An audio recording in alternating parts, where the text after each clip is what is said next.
Frères et sœurs, chacun selon ses capacités et responsabilités limitatives et respectives, je dis bonjour.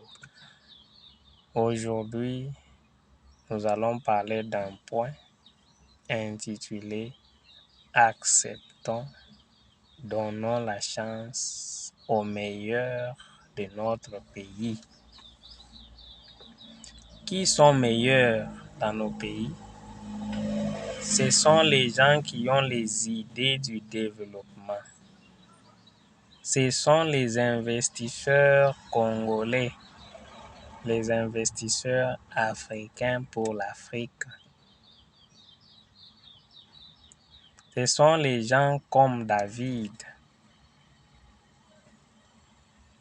David n'a pas été choisi par Dieu pour combattre Goliath.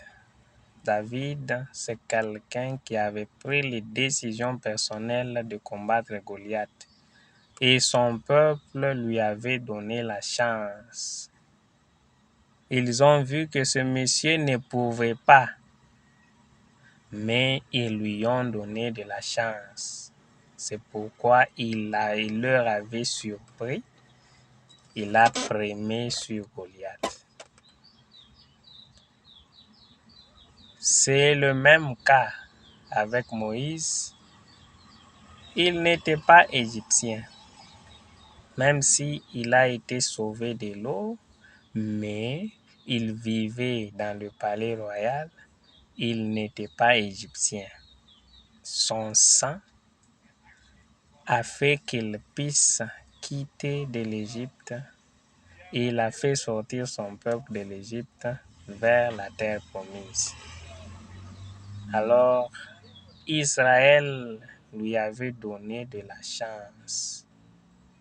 C'est pourquoi il avait fait ce qu'il avait fait là. Chez nous, c'est le contraire. Il y a des gens comme Moïse Katumbi, il a besoin de faire mieux chez nous. On ne peut même pas le recadrer. On commence les histoires du genre « il n'est pas congolais » et consort et consort. Qu'est-ce que Congolais a à voir avec l'investissement qui va apporter le bonheur au Congo? Point d'interrogation. Il y a beaucoup de talents en Afrique, au Congo.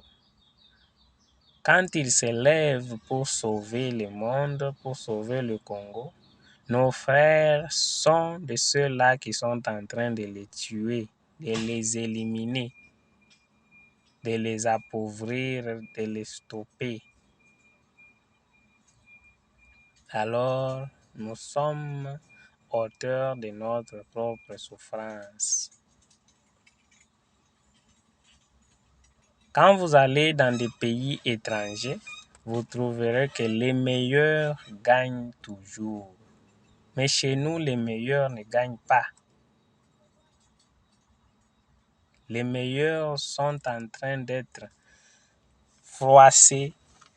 On ne veut pas de son existence. On veut l'utiliser au rythme de la corruption,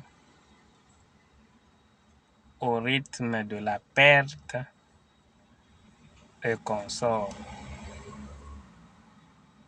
Qu'avons-nous fait de Patrice Emery Lumumba? Nous l'avons tué. Nous avons tué notre cher président Laurent Désiré Kabila et les autres. Nous avons emprisonné la voix du peuple en la personne de Constant Mutamba. Ce sont des gens qui pouvaient faire plus, faire mieux au Congo. Qu'est-ce que nous avons fait? Nous sommes en train de les exterminer. Nous ne voulons pas de leur présence. C'est pourquoi Joseph Kabila était venu pour nous recadrer, mais nous n'avons pas pris ça au sérieux. On dit qu'il est rwandais, oui. Il est venu chez nous, il a pris le pouvoir. L'histoire de Joseph Kabila est comparable à l'histoire de Moïse. Moïse était prince en Égypte, mais il n'était pas égyptien. Il travaillait pas pour l'intérêt des Égyptiens, mais pour l'intérêt de ses frères et sœurs. Alors, nous sommes en train de commettre les mêmes erreurs. Nous sommes en train de donner beaucoup plus de confiance aux étrangers qu'aux autochtones. Le sang parlera toujours. Donnons d'abord confiance à nos meilleurs. Nous avons constaté que Constant Mutamba est meilleur. Nous devons lui donner confiance et lui laisser le temps de nous servir. Alors, quand il y a des problèmes comme ça, nous devons nous soulever. Je peux accepter de mourir pour que Constant Mutamba soit vivant pour servir le peuple congolais.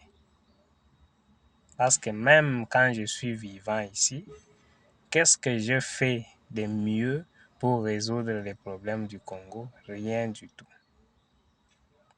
Alors, s'il y a quelqu'un qui se lève pour donner la paix, pour diriger, pour faire du bien aux Congolais, je dois être derrière ce quelqu'un-là. C'est ce qui nous manque chez nous en Afrique. Nous devons soutenir nos meilleurs. Donnons d'abord confiance à nos meilleurs. Que l'histoire de Moïse puisse entrer dans nos têtes. C'est biblique. Nous devons aussi utiliser cette méthode-là, tant biblique, pour l'appliquer chez nous, au Congo, chez nous en Afrique, pour sauver nos meilleurs. Nous devons sauver nos meilleurs.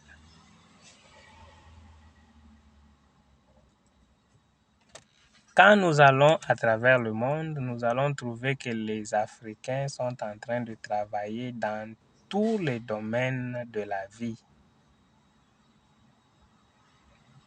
pour créer les routes, les avions, fabriquer quoi que ce soit. Ils sont là. Ils sont électriciens, ils sont dans la construction, ils sont dans toutes sortes d'entreprises. Les Congolais, les Africains sont là. La preuve est que la coupe que la France avait récemment obtenue, il y avait plus de Noirs qui ont changé de nationalité. Mais ces Noirs sont d'origine africaine. Ils ont montré la force, ils ont pris la Coupe du Monde.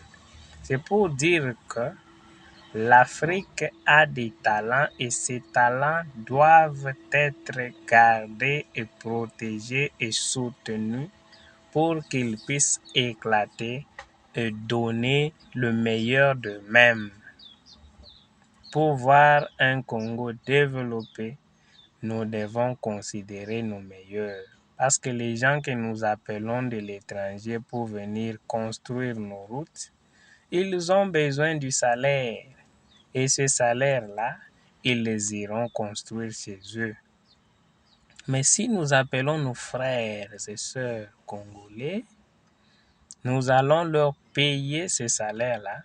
Ils vont encore construire chez nous. Ils vont encore aider à ce que nous puissions être plus développés.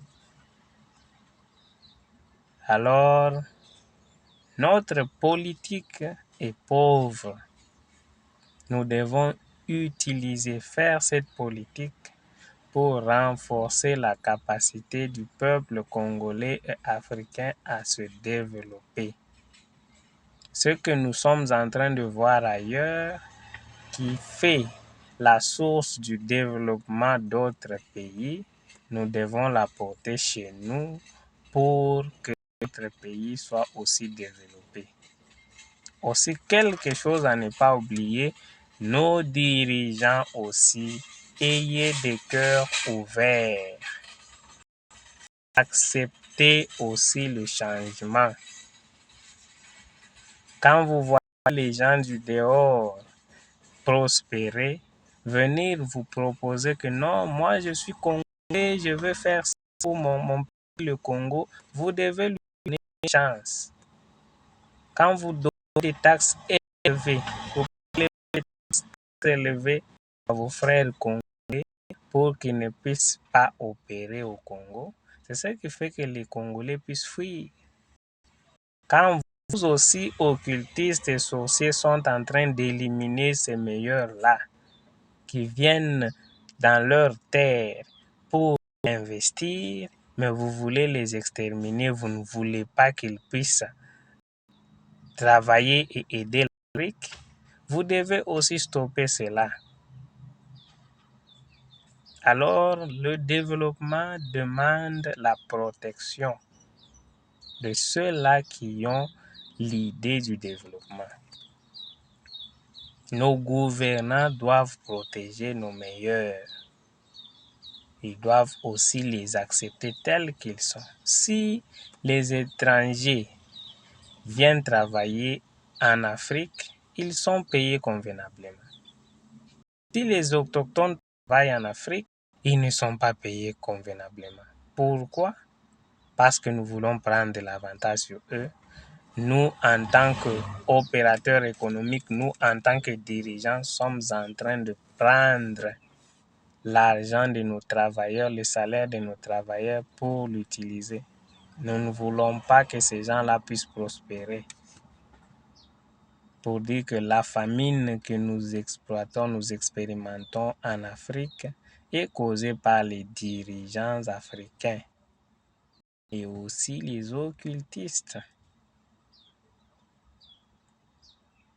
Cherchons à protéger nos meilleurs.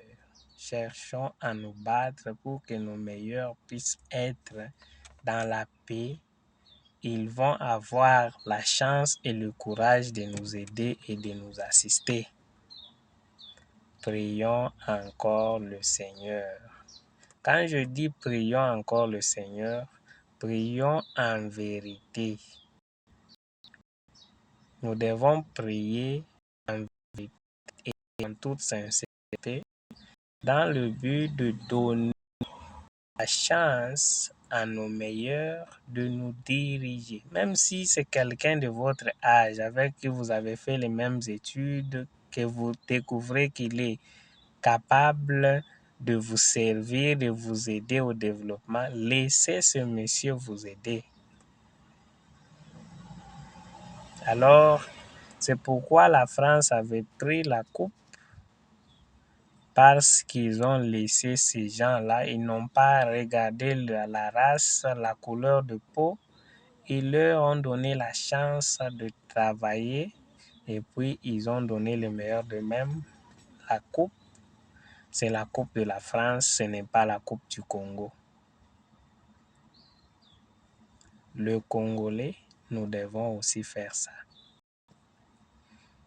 Il y en a aussi, quand ils ont de l'argent, ils veulent aller investir ailleurs. Vous êtes Congolais, vous voulez investir en Allemagne. C'est une goutte d'eau qui tombe dans l'océan. Quelles sont les raisons? Non, parce qu'au Congo, on va m'ensorceler. Parce qu'au Congo, il y a plusieurs taxes. Au Congo, on vend même les terrains vides. L'argent des terrains vides, là, on n'en fait rien. Les gens sont en train de mettre ça dans leur poche. Tout ça, nous devons regarder quel est l'avantage de la population dans ce que le gouvernement est en train de faire et dont nous vivons. Laissons l'hypocrisie derrière nous. Parce que devant les chaînes de télévision, nous sommes en train de crier, non, nous avons besoin d'investisseurs. Mais quand les investisseurs viennent, on les stoppe. On ne veut pas qu'ils puissent évoluer. Il y a beaucoup de gens qui sont en train de crier sur cet aspect de choses. Alors, nous sommes en train de freiner notre propre libération par nos actes, parce que nous voulons remplir nos poches sans tenir compte des autres. Que Dieu nous aide.